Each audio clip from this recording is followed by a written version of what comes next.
Okay, Lean fans, today is going to be, bar none, the craziest day we've ever had. We're going to be running a pretty significant experiment in a finishing room.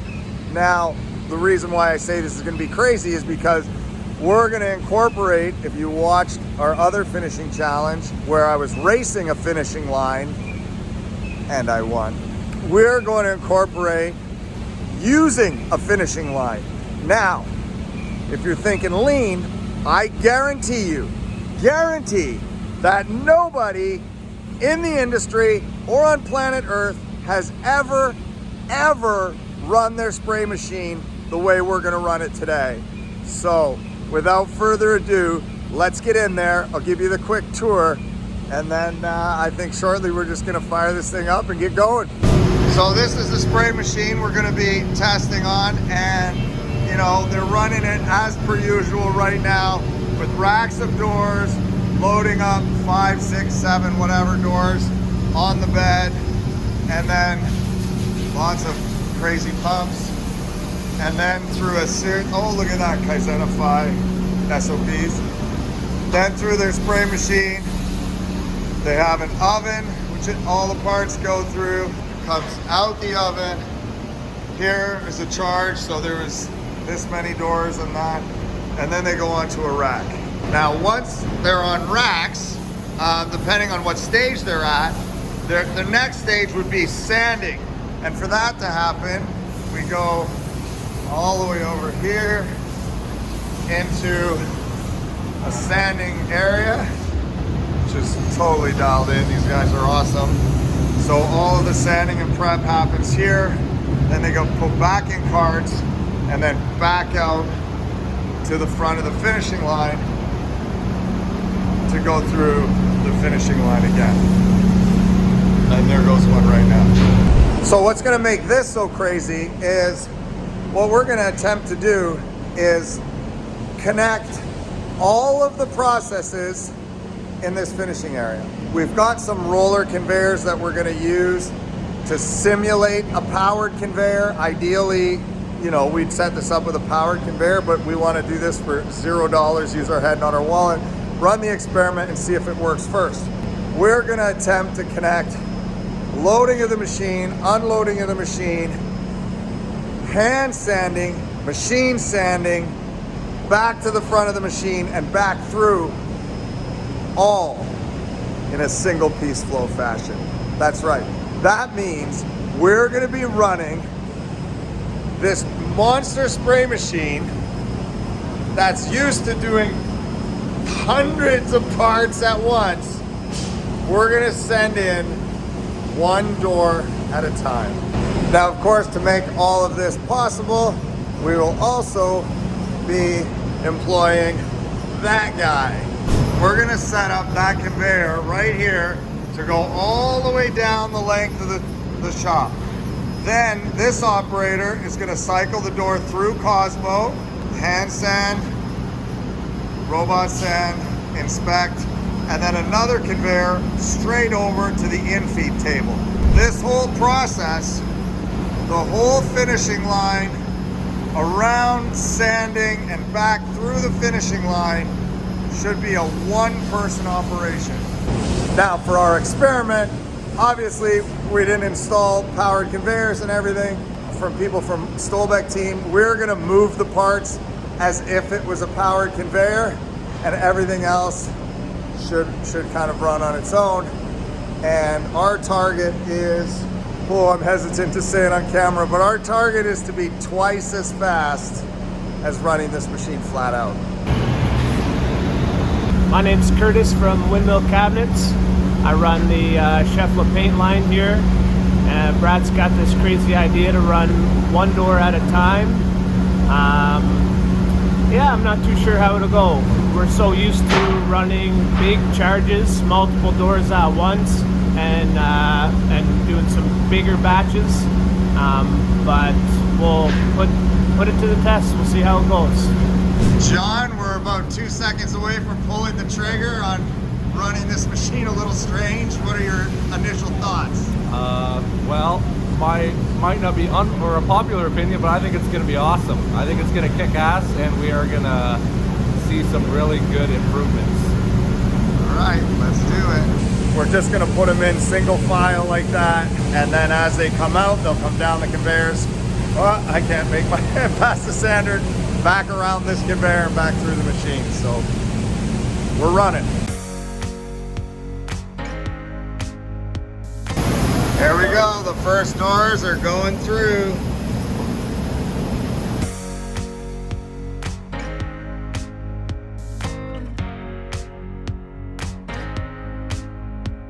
So we're gonna be a little slow getting going because inside this oven there's 6 trays. 6 trays have to fill up before it empties the first one. But once it empties the first one and we get doors coming down this conveyor, we should be off to the races.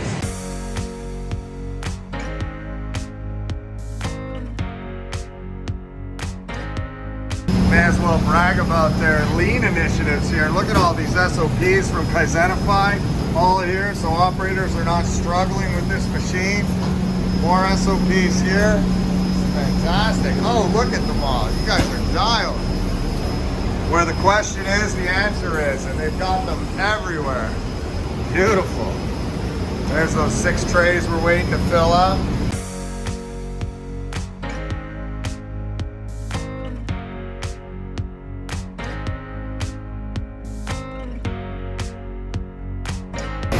Here we go, we got some doors coming down the conveyor. We've started our hand prep.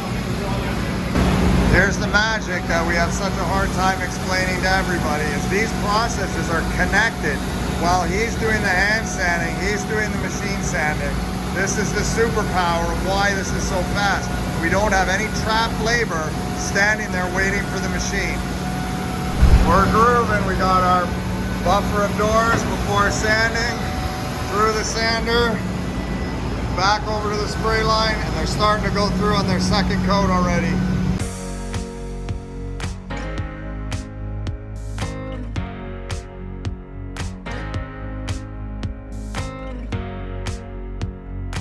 We caught someone in the act of making some labels.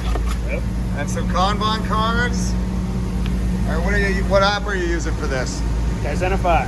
Heck yeah. This couldn't be working better. Coming down, around, and right back into the machine. Okay, I want to show you the rest of the factory. Look at this. Nobody.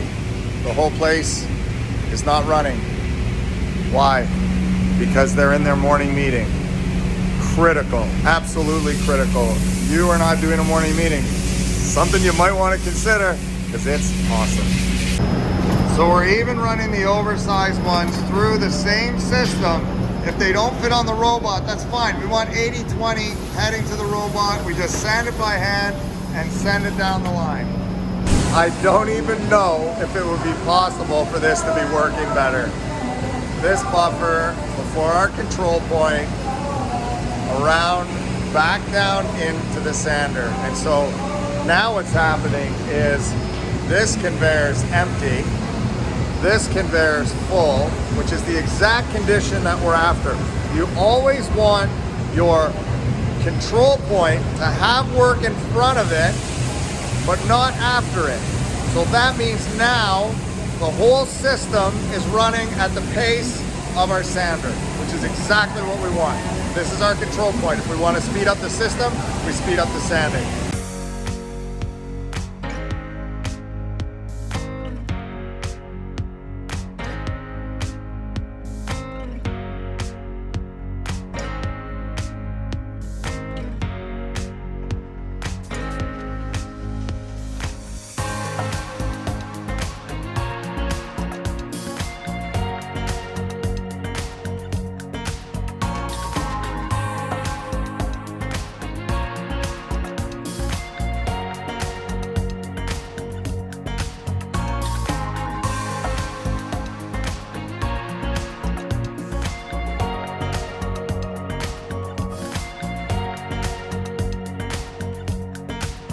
All right, here we go. We're just after lunch, and the first door that has all of the primer done back, front, sanded between coats, is now getting ready to go into the machine for top coat.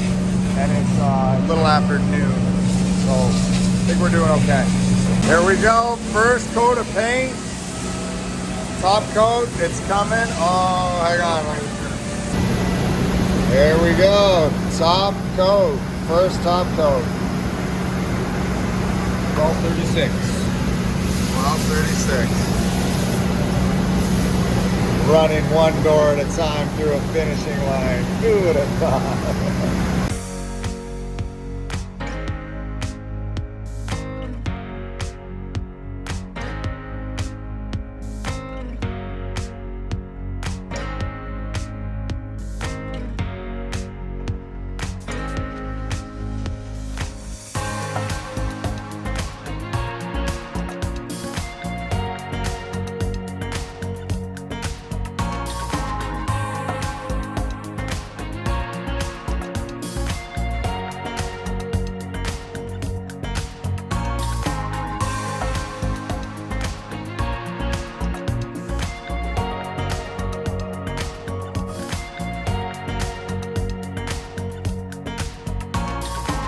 There we go, finished parts coming out. And now these finished parts, instead of cycling back around, because they have to sit for 4 hours before we can flip them, we're gonna rack them, and then we're gonna start another order going through here, and then we'll flip these in 4 hours and just send them through. So the last door is still here at the end of the conveyor, while the first door is getting put on the rack already. So that rack's almost full. And look at that, the buffer's empty. He's on the last door. High five, buddy. Good job. You know, another thing that we're doing here is we're slaughtering all these sacred cows, saying, oh, you can't sand beside where we're finishing. We're top coating there, we're sanding right there, and I promise you, this is the best finish you've ever seen in your life. I don't know too many people that have a finish at the level that these guys do. You know, the camera does it no justice, but there's not one dust flake. There's nothing. It is just perfect. Okay, so we finished our crazy experiment with a single piece flow combined with a robot helping a sander. And compared to your initial thoughts, which you had positive outlook, give me your play-by-play, like how do you think it went throughout the day, and anything you didn't expect? Tell me a little bit about it. Yeah, so originally I did have positive feedback. I thought it would work well. It definitely worked way better than I thought. Just to see the continual flow of doors coming into the machine and out of the machine, you know, whatever time we set, a minute, 20 seconds. And it was just a continuous flow the whole way, and that was the pace. That was the pace the whole day. Just kept the line moving and moving and moving. So it was nice to see those parts flowing through naturally. Nobody running around, nobody working super, super hard. It was just a nice, steady flow. And what about not, like, I mean, because this is pretty counter to the way these finishing lines are run.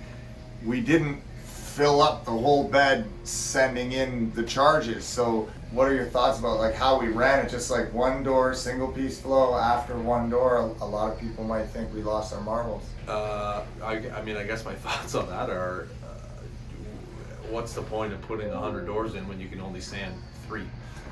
Hallelujah. That's pretty much it. Yeah. Can we talk about some of the statistics that we gathered today? Would you be willing to share a little bit Yeah, about for that? sure. So we don't track necessarily parts, we just track square meters of parts painted. So this month, so what is it, October 22, so we've had a fair, almost the end of the month, and I believe we're averaging 129 square meters per day of finished goods, which is, I think it's about 1,300 square feet a day. And that is just parts being sprayed through. And today we managed, mind you, with 2 less sanders, 2 less people, we was a 75% increase. So you went from 129 to 227 Yep, with 2 less people. with 2 less people. That's pretty impressive. Yes. Yes, yes. When it comes to dry times, you do have the spray line and you do have an oven that has 6 trays in it. But maybe you could tell us, like, how does that work and how did the dry times work out today? Because that's something a lot of people are always worried about, is like, am I going to dry stuff fast enough? Yeah, well, thanks to you for figuring out the math, we were able to have it in a way that when the charges came out of the oven and they went onto the line in a slow pace down to where we were, once the first one was dry enough to scuff for next coat of primer, every single one after that, every minute was dry after that, just because we did one piece at a time. So one piece comes out, one piece goes on the line, one piece goes in the front of the machine, and it was just a big circle until it was done. So dry time was, we waited 0 minutes. It was the very first of the day, we had to wait 18 minutes for the first one to come, and then after that we had to wait never again. Every minute there was a door ready for us to scuff off to the next one. So it worked. There was no drying racks, no anything. We actually didn't use a drying rack all day. It went straight from the end of the line right onto the belt back to the sand. And for anyone else who's curious, if you have a spray line without an oven, we did have 6 trays in there that we were getting a little bit the drying expedited in those 6 trays. But if you don't, the only thing you have to do is increase your buffer between the station sanding and the end of the spray line to allow for that dry time. But we were cooking through those doors like about a minute a door. So if you needed a 30 or 45 minute dry time, you would have to have 45 doors on that conveyor, which might be a long lineup, but you could also cycle them through a rack or something. So the oven wasn't necessary, but it was a nice to have that we made pretty good use of, I think. So we started this at 8:30 a.m. The first door went in, and our process is, so for doors we do 1 coat of primer on the back, 2 coats of primer on the front, scuffing in between each coat, and then we do 1 coat of paint on the back, 1 coat of paint on the front. We started at 8:30, and we took a break at 9 o'clock, a 15-minute break, and we took a lunch at 11:30, and by 12:38 we were painting the back of the first doors. So in basically less than 4 hours, we were painting the backs of the doors already. We still are going to have to deal with the fallout of people accusing us, even though we videoed the whole thing from every angle, that there's some funny business going on, because there's going to be like, there's no way that happened. So we have witnesses now. John will testify for all the people on the internet telling me I'm doing funny business. What about Cosmo, the sanding robot? We're using him all day, and we did, maybe tell us, like, how many people did we have sanding today, and how did the robot fit into that? Yep, so we had one person, the same person, all day long running the robot, and he learned how to run it yesterday at, I don't know, 3:30, and he was ready to roll this morning when we asked him to go. So I think the nice thing about the robot is that it takes some labor away from a human, which obviously makes him a little bit less tired, but it also keeps a good pace. So that we know what we should be doing and when. So that is our, most bottlenecks are sanding, which we also have. But now that bottleneck seems to kind of disappear, or at least we can control it better, because we have a constant time. The robot doesn't take a break. The robot always sands the same speed. So it's always the same pace that we're trying to follow, so we know if we're falling behind. And the nice part is he was able to actually catch up to the robot, that he could take a 15-20 second break in between coats of primer. So yeah, it really takes the labor off of the human. Absolutely, yeah. And I asked him at the end of the day, I'm like, hey, how'd you do? And he goes, no, it was good. He wasn't tired, he wasn't overtired. And then we told him what he did in the day, and he didn't believe me. I don't think he still believes me. But yeah, it was awesome to see. What about quality. We get it all the time, and everybody who calls us, they want to come see the robot for themselves because their finish is the best finish on planet Earth. And so, could you speak to that at all in terms of what kind of quality is that machine putting out compared to what you're used to with your people? Because I know, bar none, Windmill Cabinet Shop probably has one of the, if not the best finishes I've ever seen in my 40 years of woodworking. So quality-wise, coming off of that robot cell, one person, one robot. Yeah, well, I appreciate the compliment. We definitely do pride ourselves in having a good finish, and that's why we buy, good quality products. But in terms of quality sanding, I mean, no issues. Like, it was good. We had that thing running in the first 15 minutes and expected a piece, and yep, away we went. Zero issues, zero burn through. Actually, less burn through than a human for sure. On white primer, it did excellent. We even did some stain product today with no burn through at all whatsoever. It was fantastic. Zero issues with quality. The adjustments are awesome. If you're pressing too hard, you can lighten it up. You can change the speed to whatever works for you, because obviously different products, different speeds, different grits, whatever is necessary, and it can do pretty much anything you want in terms of adjustments. And you said different grits. So now what about the sandpaper consumption today? We sanded all of those doors. Surely we used 5,000 sheets of sandpaper, but you were counting. How many did we actually go through? Yeah, so what do we sand? 46 parts today and 3 coats each, so whatever that is, 130 something. Yeah. And we really used 2 pieces of sandpaper, but it was probably 1.5 because we didn't change the other one till after 12 o'clock. So we stopped scuffing at 1:30, so it was probably 1.25 pieces of sandpaper. Well, thank you very much for letting us run the experiment in your factory. Not too many people let you chance railroading their production to do some crazy ideas, but it pays to have friends like John that let us do this stuff. No, absolutely. Thank you, Brad. It was a pleasure, and we learned a lot today, so we're excited for the future. All right. Thank you.